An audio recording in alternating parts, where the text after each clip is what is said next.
Right ఇక మంత్రి పొంగులేటి అటు అసెంబ్లీలో ప్రసంగిస్తుండగా పోడియం దగ్గరకు బీఆర్ఎస్ నేతలు ఒక్కసారిగా వెళ్లడం కూడా మనం చూస్తున్నాం. బిగ్ టీవీ స్క్రీన్ పైన విజువల్స్ లో ఒక్కసారిగా స్పీకర్ వైపు కూడా హరీష్ రావు దూసుకు వెళ్తున్నారు. కావాలని అక్కడ గందరగోళ వాతావరణాన్ని సృష్టిస్తున్నారు. అటు హరీష్ రావుని మార్షల్స్ అడ్డుకున్నారు.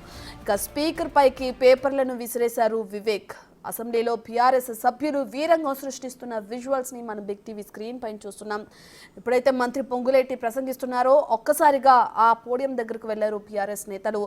ఇక సభ మొత్తం గందరగోళ వాతావరణాన్ని సృష్టిస్తున్నారు. సభలో ఆందోళన చేస్తున్న అటు బీఆర్ఎస్ సభ్యులని సస్పెండ్ చేయాలని కూడా అక్బరుద్దీన్ అన్నారు. ఇప్పటికే అటు స్పీకర్ కూడా వాళ్ళని ఎంత హెచ్చరిస్తున్నా కూడా ఎక్కడ తగ్గకుండా కావాలని ఆందోళన అలాగే ఒక్కసారిగా అల్లరి సృష్టిస్తున్నారు. ఇప్పుడు మనం చూస్తున్నాం బిగ్ టీవీ స్క్రీన్ పైన విజువల్స్ లో హరీష్ ఏ విధంగా అయితే స్పీకర్ పోడియం వద్దకు వెళ్ళడం, ఒక చేతిలో పేపర్స్ పట్టుకుని అక్కడికి వెళ్ళి గందరగోళ వాతావరణాన్ని ఏ విధంగా సృష్టించడానికి తోసుకుంటూ ముందుకు వెళ్తున్నారో ఆ విజువల్స్ ని కూడా మనం బిగ్ టీవీ స్క్రీన్ పైన చూస్తున్నాం. మార్షల్స్ అడ్డుకునే ప్రయత్నం చేస్తున్నప్పటికీ హరీష్ ఎక్కడా వెనక్కి తగ్గకుండా సజావుగా సాగాల్సిన సభని ఒక గందరగోళ వాతావరణంలోకి నెట్టే విధంగా ఇటువంటి చర్యలకు పాల్పడుతున్నారు బీఆర్ఎస్ నేత హరీష్. కలిగింది అని తమరికి ఈ వేదిక ద్వారా తెలియజేస్తున్నాను అధ్యక్ష. మనం చిన్నప్పుడు నాటి చట్టం ద్వారా ప్రత్యక్షంగా నష్టం కలిగింది అని తమరికి ఈ వేదిక ద్వారా తెలియజేస్తున్నాను అధ్యక్ష. మనం చిన్నప్పుడు నాటి చట్టం ద్వారా ప్రత్యక్షంగా నష్టం కలిగింది అని తమరికి ఈ వేదిక ద్వారా తెలియజేస్తున్నాను అధ్యక్ష. మనం చిన్నప్పుడు నాటి చట్టం ద్వారా ప్రత్యక్షంగా రైట్ ఇక ఇప్పటికే చూసుకుంటే ఏ విధంగా సభ మొత్తం గందరగోళ వాతావరణం నెలకొందో కూడా మనం చూస్తున్నాం. బిగ్ టీవీ స్క్రీన్ పైన పూర్తి డీటెయిల్స్ అందించడానికి మా ప్రతినిధి హేమ అందుబాటులో ఉన్నారు. రైట్ హేమ, ఇప్పటికే చూసుకున్నట్టు స్పీకర్ పైన కూడా వివేక్ పేపర్లు విసురుతూ ఒక గందరగోళ వాతావరణాన్ని సృష్టిస్తున్నారు. సో దీన్ని ఎలా చూడొచ్చు అంటారు? ఎందుకు నిరూపించాలని ఈ విధంగా అసెంబ్లీలో ఈ విధమైన గందరగోళ వాతావరణం కానీ అల్లర్లతో కూడిన వీరంగం సృష్టించడానికి కారణాలు ఏమనుకోవచ్చు అంటారు?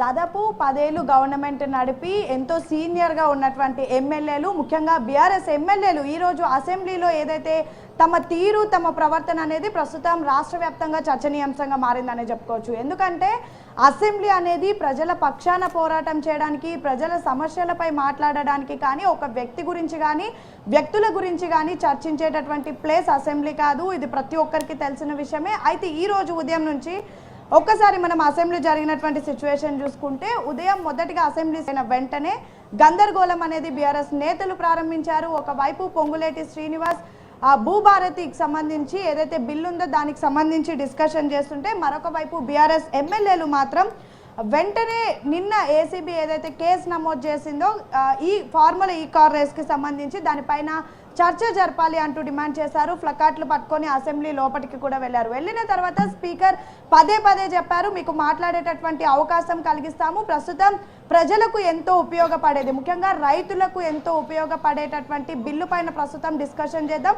ఇదంతా కూడా ప్రజలకు సంబంధించింది. కానీ ఒక వ్యక్తి కోసం ఇప్పుడు ఈ ఏదైతే బిల్లుకు సంబంధించినటువంటి డిస్కషన్ అనేది ఆపడం జరగదు, మీకు సమయం ఇస్తాము అని చెప్పి పదే చెప్పి రిక్వెస్ట్ చేసి ఎన్నోసార్లు రిక్వెస్ట్ చేసినప్పటికీ కూడా బీఆర్ఎస్ ఎమ్మెల్యేలు మాత్రం సహనం కోల్పోయారు. ఒక్కసారి మనం బిగ్ టీవీ స్క్రీన్ మీద ఎక్స్క్లూజివ్ విజువల్లో కూడా చూడొచ్చు. బీఆర్ఎస్ ఎమ్మెల్యేలంతా కలిసి మొదటిగా అసలు ఈరోజు ఉదయం నుంచి కూడా తమ సీట్లలో కూర్చోకుండా నేరుగా నిల్చొని నిరసనలు తెలుపుతున్నారు. తమతో పాటు తీసుకొచ్చినటువంటి ప్లకార్డ్స్ ఏవైతే ఉన్నాయో వాటిని చూపిస్తూ నిరసన తెలుపుతున్నారు. యాక్చువల్లీ అసెంబ్లీ లోపలికి ప్లకార్డ్స్ కానివ్వండి, లేదంటే ఇతర ఏదైతే పేపర్స్ ఉంటాయో అవి అలో ఉండదు. ఆల్రెడీ వీళ్ళంతా సీనియర్ ఎమ్మెల్యేలుగా ఉన్నారు. బీఎస్సీ మీటింగ్లో కానివ్వండి, లేదంటే ఎప్పుడైతే శిక్షణ తరగతులు జరుగుతాయో ఆ సమయంలో కూడా చెప్తారు. కానీ ఒక్కసారి మనం వీడియోలో చూస్తే వాళ్ళ చేతుల్లో ప్లకార్డ్స్ అనేవి కనిపిస్తున్నాయి. ఇక మొదటిగా కాసేపు దాదాపు ఒక 5 నిమిషాలు నిరసన అసెంబ్లీ 5 నిమిషాల పాటు అనంతరం ఒక్కసారిగా అప్పటిదాకా సైలెంట్ గా ఉండి అటు ఇటు చూస్తున్నటువంటి మాజీ మంత్రి హరీష్ రావు అక్కడ ఉన్నటువంటి బీఆర్ఎస్ నేతలందరినీ కూడా ప్రొవోక్ చేశారు. తన ముందే ఉన్నటువంటి వివేక్, బీఆర్ఎస్ ఎమ్మెల్యే వివేక్ ఎవరైతే ఉన్నారో తనని నెట్టుకుంటూ మిగతా వాళ్ళందరినీ కూడా రండి అంటూ సైగ చేసుకుంటూ ఒక్కసారిగా స్పీకర్ టేబుల్ దగ్గరికి వెళ్ళడానికి కూడా ప్రయత్నించారు.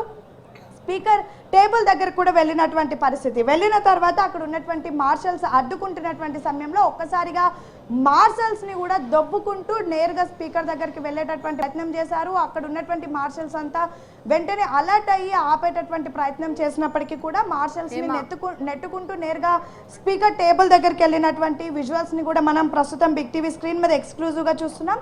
ఇక అనంతరం అక్కడ ఉన్నటువంటి కొంతమంది ఎమ్మెల్యేలు నేరుగా అక్కడ రిజిస్టర్స్ ఎవరైతే ఉంటారో అంటే సభలో జరిగినటువంటి మాటల్ని ఎప్పటికప్పుడు బుక్లో రాసుకుంటూ కొంతమంది ఆ స్పీకర్కి ఎదురుగా ఒక టేబుల్ ఉంటుంది, అక్కడ రికార్డ్ చేసుకుంటుంటారు. ఏకంగా అక్కడ ఉన్నటువంటి రిజిస్టర్ బుక్ని తీసుకొని స్పీకర్ మీద విసిరారు ఒక ఎమ్మెల్యే. మరొక వైపు తమ చేతులు ఉన్నటువంటి పేపర్స్ని కూడా స్పీకర్ పైన విసిరేసినటువంటి పరిస్థితి. ప్రస్తుతం బీఆర్ఎస్ నేతలు చేసినటువంటి తీరుకు అసెంబ్లీలో వాడివేడిగా చర్చ జరుగుతుంది. ఒకవైపు ఈ వీడియో కూడా ప్రస్తుతం సంచలనం రేపుతుందని చెప్పుకోవచ్చు. ఎందుకంటే ఉదయం నుంచి మనం చూసాము బీఆర్ఎస్ నేతలంతా తలసాని శ్రీనివాస్ కానివ్వండి, పల్లా రాజశేఖర్ రెడ్డి కానివ్వండి, మిగతా నేతలంతా కూడా మాట్లాడుతూ మొదటిగా కాంగ్రెస్ వాళ్ళే మా పైన పేపర్లు విసిరారు, అనంతరం మేము ఈ విధంగా ప్రవర్తించామని చెప్తున్నారు. కానీ ప్రస్తుతం ఈ వీడియో చూస్తే ఎవరు ముందు ఈ విధంగా ప్రవర్తించారో, ఎవరు ముందు స్పీకర్ దగ్గరికి వెళ్ళారో అనేది క్లియర్గా అయితే కనిపిస్తున్నటువంటి పరిస్థితి. ప్రస్తుతం ఎన్నో ఏళ్ళు సీనియర్గా ఎమ్మెల్యేగా ఉన్నటువంటి మాజీ మంత్రి హరీష్ రావు తీరుపైన అయితే ప్రస్తుతం చర్చ జరుగుతున్నటువంటి పరిస్థితి. రైట్ హేమ, ఇప్పటికే మనం చూసుకునే విజువల్స్ లో కూడా క్లియర్ గా అర్థమవుతుంది మార్షల్ ఎంతవరకు ఆ కంట్రోల్ చేయడానికి ట్రై చేసినా కూడా ఒక్కసారిగా స్పీకర్ పొజిషన్ ఉన్న వ్యక్తిపైకి ఆ విధంగా వెళ్ళడం కూడా మనం చూస్తున్నాం. మరి ఇప్పటికే దీనికి సంబంధించి కూడా అటు సభలో ఎవరైతే ఆందోళన చేస్తున్నారో ఆ సభ్యులని సస్పెండ్ చేయాలని అటు అక్బరుద్దీన్ కూడా డిమాండ్ చేస్తున్నారు. సో మరి ఎటువంటి చర్యలు ఉన్నాయి వీళ్ళపైన?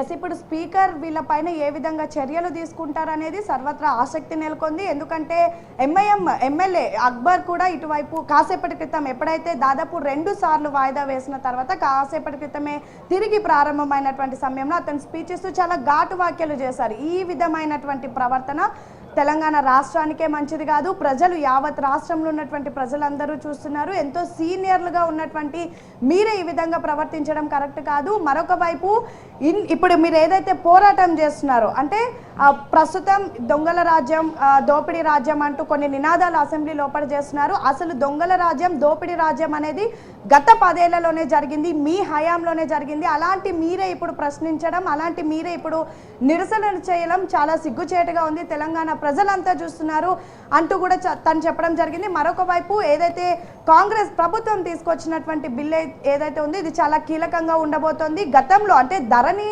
యాప్ వల్ల, ధరణి అనే ఒక స్కీమ్ వల్ల ఎంతో మంది రైతులు నష్టపోయారు, ఎన్నో భూములు కూడా బదలాయింపులు జరిగాయి, ఎంతో మంది నేతలు భూములు మింగేశారు. ఇలాంటి వాటిని అన్నిటిని కూడా సెట్ చేస్తూ ప్రస్తుతం కాంగ్రెస్ ప్రభుత్వం ఒక అడుగు ముందుకేసింది. భూభారతి ఒక కొత్త స్కీమ్ని కూడా తీసుకురాబోతుంది. దీన్ని మన అందరం సపోర్ట్ చేయాలి, అలాంటిది మీరు వ్యతిరేకించడం చాలా సిగ్గుచేటు అంటూ ఘాటు వ్యాఖ్యలు చేశారు. మరొక వైపు స్పీకర్ని కూడా అనేక సార్లు డిమాండ్ చేశారు. ఉదయం నుంచి కూడా బీఆర్ఎస్ నేతలు ఎప్పటికప్పుడు కూడా సభని మొత్తం డిస్టర్బ్ చేస్తున్నారు. సభకు సంబంధించినటువంటి ఏదైతే విధి విధానాలు ఉంటాయో వాటన్నిటిని కూడా బ్రేక్ చేస్తున్నారు. వెంటనే వీళ్ళందరినీ సస్పెండ్ చేయాలి, లేదంటే వెళ్ళి వాళ్ళ సీట్లలో కూర్చోమని చెప్పండి. ఉదయం నుంచి కూడా ఎవరిని మాట్లాడనియకుండా ఒక వ్యక్తి కోసం పోరాటం చేయాలంటూ చాలా దారుణంగా మాట్లాడుతున్నారు. అసెంబ్లీ అనేది, ప్రభుత్వం అనేది ఒక వ్యక్తి కోసం కాదు, యావత్ రాష్ట్రం కోసం, యావత్ ప్రజల కోసం.